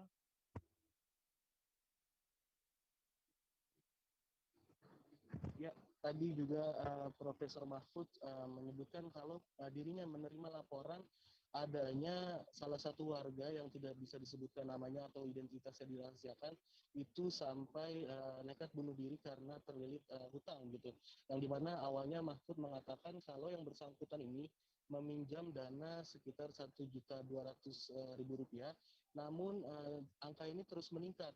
Angka untuk penagihan ini terus meningkat yang akhirnya membuat korbannya ini frustasi dan akhirnya bunuh diri. Dan bunuh diri itu sendiri dilakukan karena para penyedia atau penyedia pinjol yang dipakai oleh korban ini melakukan teror begitu. Dirinya Mahfud mengatakan kalau si korban ini kerap menerima teror bahkan sampai ke keluarganya begitu, dan terornya tidak tanggung-tanggung, katanya juga menebarkan foto maksudnya foto yang tidak senonoh dari si korban yang akhirnya membuat korban bunuh diri. Dan atas hal itu Mahfud dengan secara tegas menyatakan kalau para perusahaan pinjol untuk berhenti gitu menebar teror, karena dalam hal ini pemerintah juga sudah menyiapkan sanksi atau denda yang dimana kata Mahfud ini ancamannya adalah pidana bukan perdata, dan itu diatur dalam Undang-Undang Informasi Transaksi dan Elektronik atau UU ITE di mana pada pasal 27, pasal 29 dan pasal 32 begitu, Firda. Rizky, dalam kesempatan tersebut juga hadir Wakil Ketua LPSK, dan apa yang disampaikan oleh Wakil Ketua LPSK dalam konferensi pers tadi? Ya betul, tadi Wakil Ketua Lembaga Perlindungan Saksi dan Korban yakni Ahmadi juga sempat berbicara begitu di depan awak media. Dirinya menyampaikan kalau kepada para korban pinjol ilegal dimanapun di seluruh Indonesia yang merasa menjadi korban untuk segera melapor kepada LPSK untuk mendapatkan perlindungan. Sebab jika para korban diam saja gitu dengan tidak melakukan pelaporan kepada LPSK, maka pihak LPSK tidak dapat menjamin perlindungan tersebut. Bahkan kata Ahmadi, pihaknya akan menjamin perlindungan kepada korban yang melapor itu hingga peradilan, atau jika nantinya proses hukum yang dilakukan oleh kepolisian dilanjutkan ke peradilan, maka LPSK juga akan menjamin hukum itu. Kata Ahmadi juga tadi pengaduan itu tidak hanya bisa dilakukan datang langsung begitu oleh korban, namun juga bisa menghubungi call center dari LPSK yakni di nomor 148 begitu, Firda. Baik, Tribuners, rekan kami tadi juga sudah menghimpun keterangan dari Menteri Koordinator Bidang Politik, Hukum, dan Keamanan, Profesor Mahfud MD. Berikut liputannya untuk Anda. Pemerintah bersungguh-sungguh dan akan terus menindaklanjuti apa yang sudah diumumkan, yakni melakukan tindakan tegas terhadap pelaku-pelaku tindakan ilegal dan tindak pidana lain yang terkait dengan pinjaman online ilegal atau pinjol ilegal.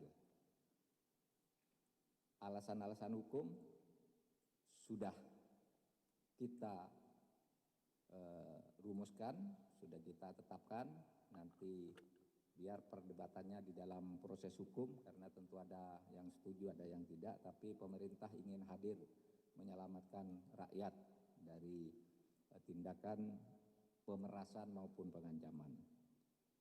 Secara perdata, kami sementara ini menganggap itu tidak memenuhi syarat, karena syarat terutama syarat subjektifnya ada sebab yang halal. Kemudian yang kedua, secara pidana sudah ada beberapa alternatif seperti kita kemukakan kemarin. Kemungkinan undang-undang ITE, di undang-undang ITE itu bisa ada pasal 27, pasal 29, pasal 32, Nah, yang pasal 27 itu misalnya penyebaran foto-foto tidak senonoh, foto-foto porno. Kita beralih ke informasi selanjutnya, Saudara. Polda Metro Jaya terus melakukan penggerebekan terhadap perusahaan finansial teknologi ilegal yang menyediakan praktik pinjaman online. Praktik pinjol yang makin meresahkan membuat polisi semakin aktif untuk mengungkap perusahaan peer-to-peer lending tersebut. Dalam seminggu, Direktorat Reserse Kriminal Khusus Polda Metro Jaya membongkar 5 lokasi kasus dugaan perusahaan pinjaman online ilegal. Dari 5 lokasi itu, polisi mengamankan 105 aplikasi pinjol ilegal dan mengamankan 13 orang tersangka. Informasi lebih lengkapnya akan disampaikan oleh rekan jurnalis kami dari tribunnews.com. Ada Fandi Permana yang saat ini sudah tersambung sama kami. Halo Fandi. Ya, selamat petang Firda dan Tribuners. Fandi, bisa Anda jelaskan apakah 105 aplikasi vintage yang menyediakan pinjol ini sudah terdaftar di OJK? Ya, baru saja di Direktorat Reserse Kriminal Khusus Polda Metro Jaya menggelar konferensi pers terkait dengan beberapa penggerebekan terhadap perusahaan finansial teknologi yang menyediakan layanan atau jasa pinjaman online ilegal. Dan dalam seminggu hasil penggerebekan tersebut telah diamankan sebanyak 105 aplikasi pinjol ilegal yang artinya memang tidak terdaftar di otoritas jasa keuangan. Pengungkapan itu juga telah menetapkan 13 orang tersangka yang terdiri dari beberapa jabatan yang memang mengoperasikan aplikasi-aplikasi pinjaman online yang beredar di Jakarta dan sekitarnya. Penggerebekan sendiri itu dilakukan di kawasan, salah satunya ada di Ruko Kelapa Gading, Jakarta Utara, ada juga di Green Lake City, Kota Tangerang, kemudian juga ada penggerebekan di daerah Karet Tengsin dan juga daerah Pasar Baru, dan yang terakhir penggerebekan oleh polisi dilakukan di daerah Kelapa II, Kota Tangerang Selatan. Fandi, bagaimana cara aplikasi vintage ini menawarkan jasa pinjolnya kepada para nasabah dan seperti apa penagihan yang kerap dilakukan? Ya, memang modus yang dilakukan oleh para pelaku pinjol ilegal ini memang cukup beragam dan juga terkesan rapi. Artinya mereka juga memiliki beberapa job desk masing-masing untuk mengoperasikan aplikasi fintech yang ilegal ini. Di antaranya mereka ada yang bergerak di bidang atau menjabat sebagai debt collector, karyawan marketing, sementara juga ada supervisor yang bertugas mengawasi jalannya penagihan yang sudah ditargetkan dalam tiap harinya. Kemudian juga tersangka juga ada dari direktur perusahaan fintech ilegal tersebut. Sementara cara penagihannya itu dilakukan secara langsung maupun juga secara online. Artinya yang langsung ini biasanya para penagih utang pinjol ini mendatangi debitur atau nasabah yang meminjam sejumlah dana dengan mendatangi sesuai dengan alamat yang didaftarkan. Lalu juga ada melalui telepon dan juga menyebarkan data media sosial, karena setiap peminjam yang telah mengakses aplikasi-aplikasi tersebut secara otomatis kontak dan juga isi dari handphone tersebut seperti galeri, foto, dan lain-lain akan tersedot di aplikasi fintech ilegal ini. Maka juga tak jarang dalam penagihan pinjol ini sering dikirimkan chat pornografi, yaitu dengan mengedit foto nasabah seolah-olah foto tersebut adalah foto asli yang sudah diedit dengan konten-konten pornografi. Dan juga debt collector ini juga tidak segan-segan menyebarkan identitas pribadi, baik itu media sosial, alamat, dan juga dibuatkan sebuah grup WhatsApp bahwa peminjam ini memiliki hutang untuk diinformasikan kepada kontak-kontak yang tersimpan di dalam ponsel tersebut. Saat ini sudah ada 13 tersangka yang ditangkap oleh pihak kepolisian sendiri. Bagaimana untuk peran mereka? Peran mereka sendiri memang beragam. Dari penggerebekan di 5 lokasi itu, memang kebanyakan mereka ini merupakan karyawan yang terdiri dari beberapa level, baik itu ada marketing, supervisor, dan juga direktur perusahaan. Peran mereka memang seperti layaknya perusahaan fintech yang legal, di mana karyawan-karyawan ini memang bertugas sesuai dengan job desk masing-masing, dan pihak perusahaan juga telah menetapkan target dalam tiap harinya agar para peminjam-peminjam ini segera melunasi utang yang telah jatuh tempo. Seperti itu. Kemudian selanjutnya bagaimana untuk langkah dari pihak kepolisian sendiri? Untuk langkah selanjutnya memang polisi mengharapkan peran serta masyarakat untuk melaporkan setiap tindak pidana pinjol ini, baik ke Polres ataupun Polda terdekat, khususnya di wilayah hukum Polda Metro Jaya. Dan juga Polda Metro Jaya akan menyiapkan sebuah platform yang akan membantu masyarakat mengetahui mana saja aplikasi fintech yang legal maupun ilegal sesuai dengan verifikasi dari otoritas jasa keuangan. Nantinya platform ini bisa diakses oleh masyarakat agar tidak lagi terjebak dalam praktik jasa pinjaman online ilegal ini. Dan juga polisi masih akan terus mengungkap praktik-praktik pinjol ilegal di wilayah hukum Polda Metro Jaya sesuai dengan arahan Kapolri untuk terus melakukan penggerebekan terhadap perusahaan-perusahaan fintech ilegal yang saat ini memang sudah sangat meresahkan masyarakat, sehingga praktik serupa tidak terjadi lagi di kemudian hari. Firda. Baik, Tribuners, jurnalis kami tadi juga sudah menghimpun keterangan dari pihak terkait dan berikut liputannya untuk Anda. Di daerah Tanah Abang juga Jakarta Pusat, dan yang kelima adalah Kelapa II Tangerang Selatan. Dari 5 TKP yang sudah berhasil kita lakukan penggerebekan menyangkut masalah kejahatan fintech ilegal atau pinjaman online ilegal ini ada 13 orang tersangka yang kita amankan, yang sudah kita tetapkan sebagai tersangka dan sudah kita lakukan penahanan. Yang pertama adalah yang di Ruko Kelapa Gading, Bukit Indah, ini ada 4 orang tersangka. Yang kedua di Indotekno Nusantara di daerah Ruko Green Lake sana, di daerah Tangerang Banten itu ada 3 orang tersangka. Kemudian di Karet Pasar Baru ada 1 orang, di Tanah Abang Jakarta Pusat juga ada 2 orang, dan di Kelapa II Tangerang Selatan ini ada 3 orang, jadi total semua 13 yang sudah kita tetapkan sebagai tersangka. Dari 13 orang dan juga 5 TKP ini ada sekitar 105 aplikasi yang ilegal. Dari 5 TKP ini ada 105 aplikasi ilegal pinjaman online, ya. Dan yang kemarin sudah saya sampaikan juga ada beberapa yang sudah kita rilis tentang modus operandi yang dilakukan oleh para pelaku-pelaku ini, ya, atau daerah fintech ilegal ini, di mana kita ketahui masyarakat. Selanjutnya kami akan kembali dengan informasi menarik lainnya, tetap di Live Update. Oke, apa kabar Bang Ariski di sini untuk strateginya? Kalau saya sendiri di Jumip 37 ini yang semalam baru mulai, saya udah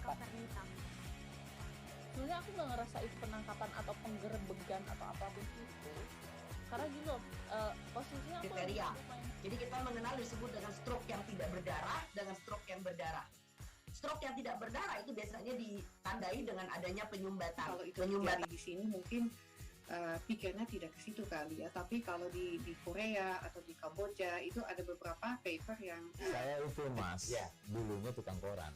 Oh gitu ya, Tukang koran. Ya, saya baca itu Pak. Tuh kan, pernah baca kan? Ya. Jadi kalau saya jadi tanggam itu udah bersyukur banget. Si anak ini dijadikan sebagai tersangka begitu. Ya, kalau ini kita bicara yang di luar kasus Sukombo ya. Dikenal dengan nama hujan shower, di mana terdapat batas jelas antara daerah hujan dan tidak hujan yang biasanya terjadi pada fase awal mature stage atau tahap berbahaya dewasa. itu Kang. Jadi mulai artinya terjadinya perlempekan. Nah itu untuk penetrasi akan sulit. Gitu ya. Dok, saya ini menurut saya memang tidak mudah, bukan urusan tanah diambil. Kalau misalnya Amerika Serikat sekarang, Rasulullah mengatakan di dalam sebuah hadis bahwa berpuasa di 6 hari Syawal itu. Oke, apa kabar Bang Ariski di sini untuk strateginya? Kalau saya sendiri di Jumip 37 ini yang semalam baru mulai, saya udah sebenarnya aku nggak ngerasa itu penangkapan atau penggerebegan atau apapun itu, karena gini loh, posisinya aku kriteria.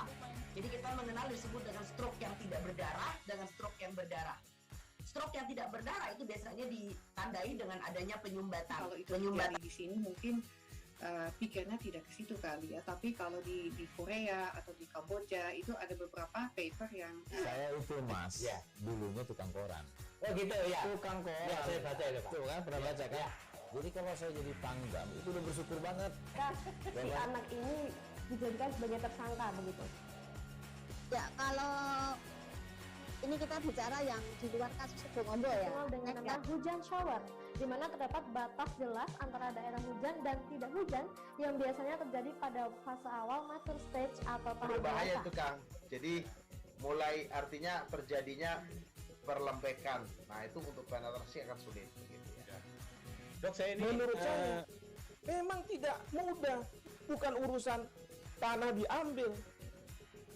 Kalau misalnya Amerika Serikat sekarang, Rasulullah mengatakan di dalam sebuah hadis bahwa berpuasa di 6 hari Syawal itu. Oke, apa kabar Bang Ariski di sini untuk strateginya?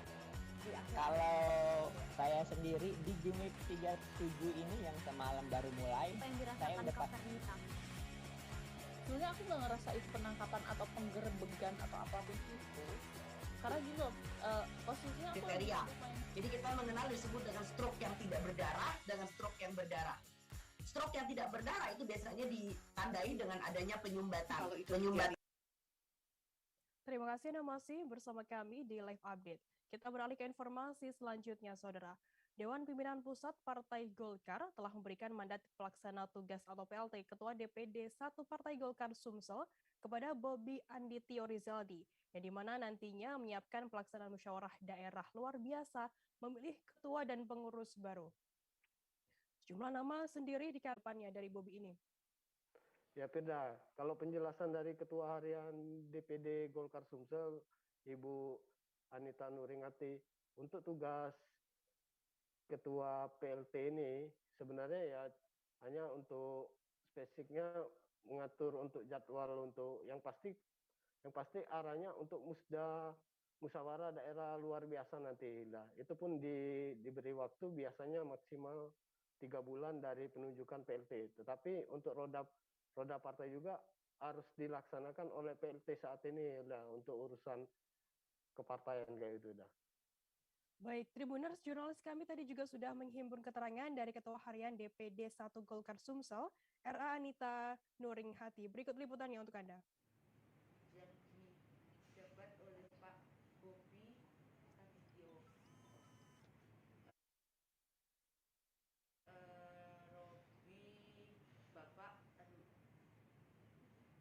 Bobi Andityo Rizaldi dengan SK yang dikeluarkan pada tanggal 18 Oktober 2021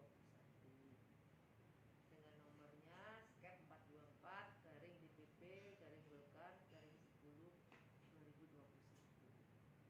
Artinya DPD Partai Golkar Provinsi Sumatera Selatan tidak ada namanya pekosiman dalam kepengurusan. Saya sebagai ketua harian tentunya juga sangat senang sekali dari DPP sudah menunjuk saudara Bobi untuk menjadi pelaksana tugas di Provinsi Sumatera Selatan. Pelaksana tugas Provinsi Sumatera Selatan memang nanti akan diamanati untuk menghantarkan Musdalub untuk memilih kepengurusan yang baru. Tetapi ini masih dalam rencananya seperti itu. Tapi nanti kita lihat dulu PLT Pak Bobi ini nanti seperti apa arahan beliau. Nanti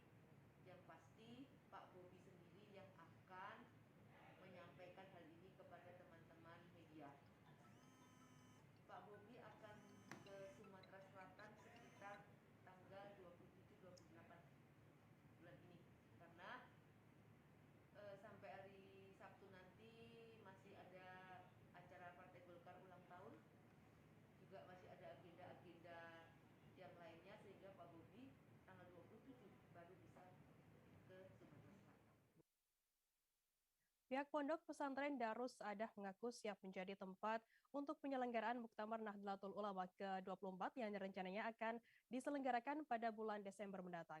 Ponpes Darus Saadah terletak di Desa Seputih Jaya, Gunung Sugih, Lampung Tengah. Kepala Ponpes Darus Saadah Ali Wafa menyebutkan, rencananya Ponpes akan menjadi lokasi pembukaan dan juga penutupan Muktamar. Untuk mengetahui informasi lebih lengkapnya sudah bergabung bersama kami wartawan dari Tribun Lampung, ada Syamsir Alam yang akan memberikan informasi lengkapnya untuk Anda Tribuners. Halo Syamsir. Selamat sore rekan Firda. Halo. Syamsir, bisa Anda jelaskan sudah berapa persen kesiapan dari Pondok Pesantren Darus Saadah sendiri untuk menyambut Muktamar NU nantinya? Ya, kemarin buat kami konfirmasi langsung ke Kepala Pondok Pesantren Darus Saadah di Kelurahan Seputih Jaya, Kecamatan Gunung Sugi, Lampung Tengah, yang telah ditetapkan oleh DPP PBNU Pusat, yaitu sebagai tempat Muktamar NU ke-34.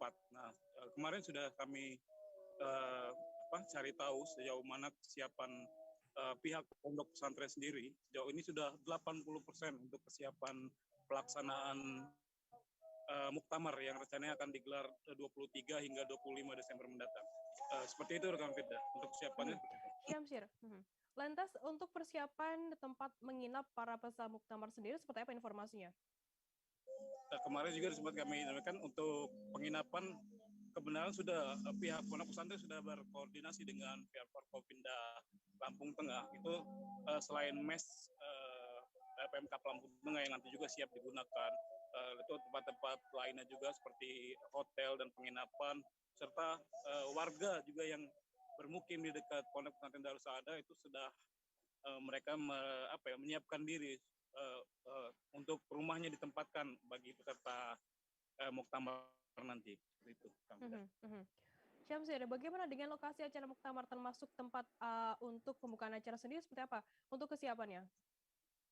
Ya, untuk kesiapan sejauh ini yang utama itu tempat akses masuk dan keluar kendaraan VIP. Rencananya nanti kan Presiden Joko Widodo juga akan membuka Muktamar tersebut. Nah, nanti ini sedang dibuat seperti lapangan yang dibuka nanti untuk digunakan untuk parkir VIP peserta yang hanya bisa masuk peserta dan tamu-tamu undangan seperti itu.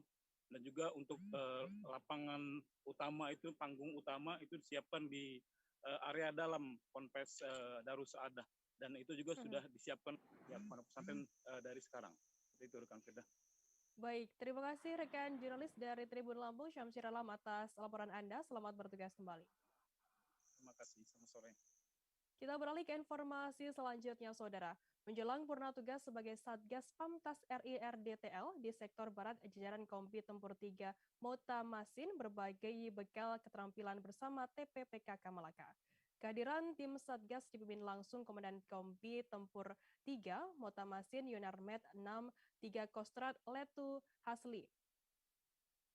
Informasi lebih lengkapnya akan disampaikan oleh rekan jurnalis kami dari Poskupang. Ada Edi Hayong yang saat ini sudah tersambung bersama kami. Halo Edi.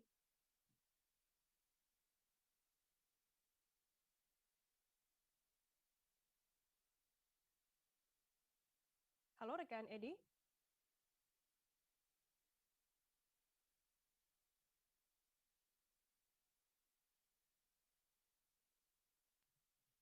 Halo rekan Firda, selamat sore.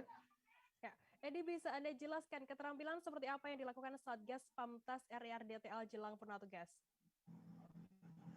Baik rekan Firda, saya perlu menginformasikan bahwa sejak awal tahun 2021 lalu, pasukan TNI Angkatan Darat, khususnya dari Yonarmet 6-3 Kostrat, memang ditugaskan sebagai satuan tugas pengaman perbatasan di RI RDTL, khususnya di sektor barat Nusa Tenggara Timur. Selama penugasan TNI Angkatan Darat di perbatasan, selain tugas pokoknya menjaga kedaulatan NKRI, juga mereka melaksanakan kegiatan kemasyarakatan lainnya. Berkenaan dengan purna tugas pada November 2021 mendatang, khusus jajaran Kompi Tempur 3 di Mota Masin ini di bawah pimpinan Komandan Letu Armet Hasli, mereka berbagi bekal keterampilan bersama tim penggerak PKK di Kabupaten Malaka berupa pembuatan keripik pisang kepok yang ini nanti bisa dipakai sebagai oleh-oleh khas Malaka seperti halnya di Sulawesi, yaitu pisang dampo. Demikian rekan Pria. Kemudian, Edi, bisa Anda jelaskan bagaimana situasi di sana saat proses mengolah pisang dan juga makanan khas Malaka? Baik, saya perlu sampaikan bahwa bekal keterampilan yang diberikan oleh tim Satgas ini disambut positif oleh istri Wakil Bupati Malaka, dalam hal ini juga sebagai Wakil Ketua Tim Penggerak PKK Malaka, yakni Nyonya Cecilia Berebuti.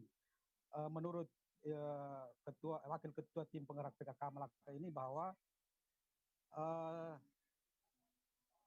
bekal keterampilan yang diberikan oleh TNI ini untuk menambah ide baru buat tim penggerak PKK di Malaka, karena potensi pisang di kabupaten ini cukup banyak.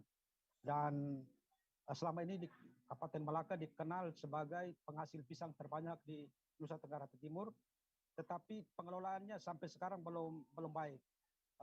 Yang dipasarkan keluar dalam bentuk gelondongan dan lebih banyak untuk makanan ternak, rekan Firda. Dan kemudian, silakan dilanjutkan. Dan Wakil Ketua Tim Penggerak PKK ini juga berjanji akan mengembangkan keterampilan yang sudah diberikan oleh TNI Angkatan Darat ini, sehingga ini menjadi oleh-oleh khas Malaka bagi para tamu dari luar daerah yang nanti bertandang ke Malaka. Bahkan Ibu Wakil Ketua Tim Penggerak PKK sudah memberi nama makanan khas dari pisang yang akan diberi nama Hudi Marlaik Malaka, itu bahasa setempat. Demikian rekan Firda. Edil, lantas apa tanggapan dari Satgas Pamtas RRDTL sendiri terkait kegiatan keterampilan tersebut? Sesungguhnya Komandan Kompi Kipur 3 Motamasin ini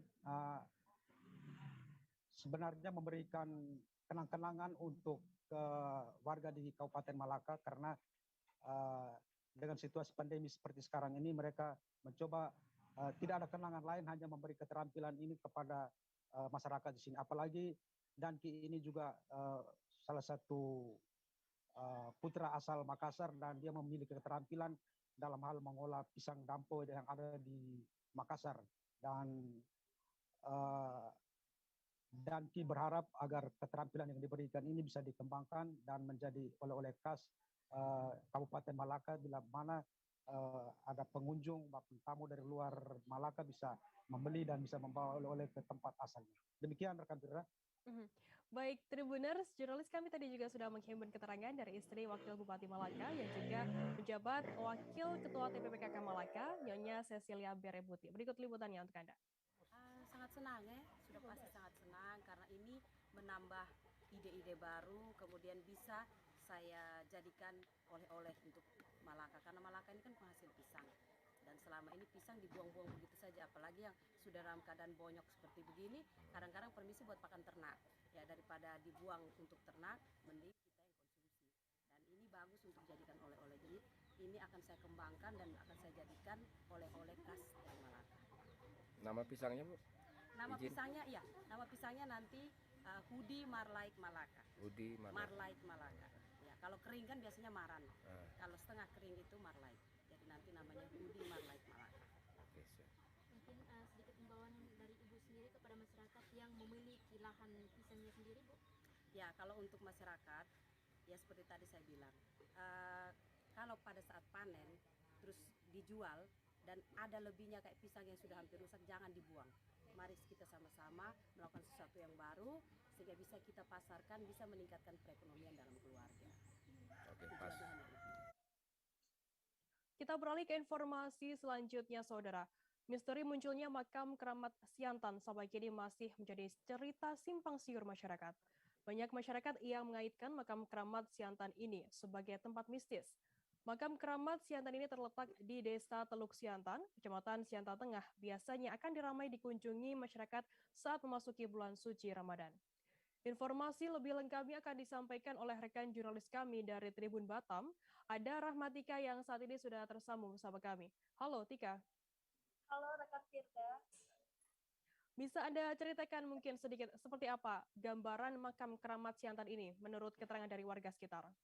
Baik, rekan Firda, dari keterangan masyarakat setempat sendiri tidak banyak yang bisa diceritakan mengenai adanya atau munculnya makam keramat Siantan ini. Namun makam keramat Siantan ini yang dikenal oleh warga sudah ada sejak desa atau dusun Air Nanga ini mulai ditempati oleh warga. Nah, pulau ini yang terdapat makam keramat ini dahulunya merupakan sebuah kapal yang karam di lokasi, kemudian berubah menjadi pulau. Kemudian jika diperhatikan memang makam keramat Siantan ini sekilas mirip seperti kapal, seperti itu Firda. Kemudian dahulu makam tersebut juga memiliki papan atau batu nisan yang berada di lokasi. Namun entah mengapa papan atau batu nisan tersebut hilang secara gaib. Maka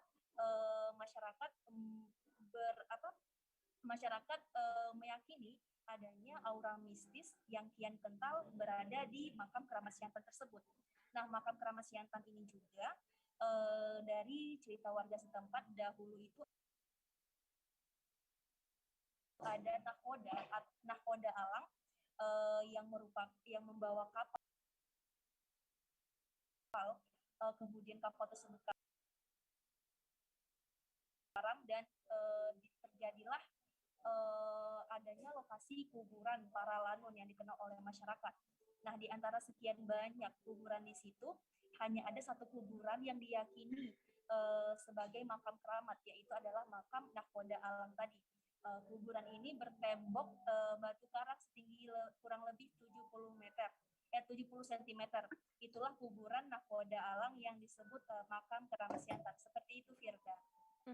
Tika, untuk akses menuju lokasi sendiri seperti apa? Apakah juga setiap hari makam ini juga ramai dikunjungi oleh masyarakat? Baik, untuk mengunjungi makam keramat Siantan ini sendiri, biasanya masyarakat Kabupaten Kepulauan Anambas akan ramai pada menjelang Ramadan dan Lebaran. Kenapa? Karena masyarakat masih meyakini jika di lokasi itu bisa berdoa atau memanjatkan niat, karena masyarakat sebagian besar masih meyakini adanya keyakinan dari masyarakat bahwa apa yang mereka niatkan atau apa yang mereka panjatkan di makam tersebut akan terkabulkan. Seperti itu, Firda. Baik, terima kasih rekan jurnalis dari Tribun Batam, Rahmatika, atas laporan Anda. Selamat bertugas kembali. Kita beralih ke informasi selanjutnya, Saudara. Kapolres Aceh Barat Daya, AKBP Muhammad Nasution memberikan hadiah umroh dan sepeda motor kepada masyarakat yang mau divaksin. Program ini dalam rangka menyemangati masyarakat untuk mau divaksin, yang menyebutkan hadiah umroh dan sepeda motor beasiswa untuk santri tersebut akan diberikan kepada masyarakat yang mau divaksin setelah mencapai target vaksin 70% di Aceh sendiri. Informasi lebih lengkapnya akan disampaikan oleh rekan jurnalis kami dari Serambi News Indonesia. Ada Rahmat Saputra yang saat ini sudah tersambung bersama kami. Halo Rahmat. Ya, halo rekan Firda. Rahmat, bisa Anda jelaskan apa tujuan diberikannya hadiah umroh ini kepada masyarakat yang sudah divaksin? Tujuan pemberian vaksin oleh pihak Kapolres Aceh Barat Daya ini adalah untuk memotivasi kepada masyarakat untuk mau divaksin, karena memang selama ini masyarakat Abia masih minim untuk mau disuntik vaksin, sehingga Kapolres melakukan inovasi upaya selain sosialisasi ya seperti ini dengan memberikan hadiah, door prize dan yang lainnya. Salah satu yaitu hadiah utama umroh dan sepeda motor dan door prize seperti itu. Lantas berapa jumlah masyarakat Abdia sendiri yang saat ini sudah divaksin COVID-19? Hingga data yang kami terima sampai 21 Oktober atau yang kemarin, karena memang saat ini masih terus berjalan ya vaksinasi di 9 kecamatan. Sampai saat ini sudah mencapai 38.395 orang yang sudah disuntik vaksin. Kemudian untuk kelompok masyarakat yang paling banyak dan minim disuntik vaksin ini seperti apa informasinya? Jadi ada kelompok memang kelompok yang paling banyak yang sudah disuntik vaksin itu yang pertama adalah tenaga kesehatan, itu sudah mencapai 100% lebih, TNI Polri, terus pelayan publik seperti PNS, pegawai bank, BUMN, terus tenaga honorer, guru, dan pelayan-pelayan publik lainnya seperti itu. Namun untuk kelompok yang paling minim yang disuntik vaksin yaitu kelompok lansia, lanjut usia, dan kaum remaja. Memang ini masih sangat minim, yaitu di bawah 30% seperti itu. Kalau untuk kelompok tenaga kesehatan, pelayanan publik, PNS dan lain-lain itu sudah di atas 50%. Seperti itu, rekan Firda. Baik, Tribuners, jurnalis kami tadi juga sudah menghimpun keterangan dari Kapolres Aceh Barat Daya, KPP Muhammad Nasution terkait hal ini. Berikut liputannya untuk Anda. Ya, tentunya sampai saat ini capaian vaksinasi di Kabupaten Abdiai masih agak di bawah, agak rendah, ya kan. Sehingga kita perlu menumbuhkan motivasi masyarakat, menjadikan semangat mereka untuk lebih aktif lagi mengikuti vaksinasi bagi yang belum. Tentunya kan vaksinasi ini kan manfaatnya untuk diri mereka sendiri, untuk masyarakat, untuk aktivitas kesehariannya, untuk memperoleh hak-hak sosialnya, seperti itu. Ya. Selain umroh, kita juga memberi hadiah lain ya? Ya, ada umroh, ada hadiah motor, ada beasiswa dan santri. Itu. Di samping itu ada doorpress mingguan. Doorpress mingguan nanti diundi di setiap kecamatan, setiap minggunya. Himbauan kita terhadap masyarakat yang belum divaksin, Pak?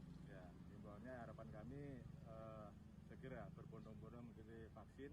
Vaksin juga nanti kita ada doorpress-nya untuk tadi ya, terus apa ya, ada kupon berkahnya, kupon berkah vaksinnya. Tribuners, informasi tadi sekaligus menutup perjumpaan kita dalam live update hari ini. Jangan lupa saksikan terus live update di seluruh kanal YouTube dan Facebook Tribun Network. Masih di tengah pandemi, Tribuners, kami terus mengingatkan Anda untuk selalu merekam protokol kesehatan dimanapun Anda berada. Saya Fidana Ukuli kurang bertugas, pamit undur diri. Terima kasih dan sampai jumpa. Jangan lupa like, subscribe, dan share ya.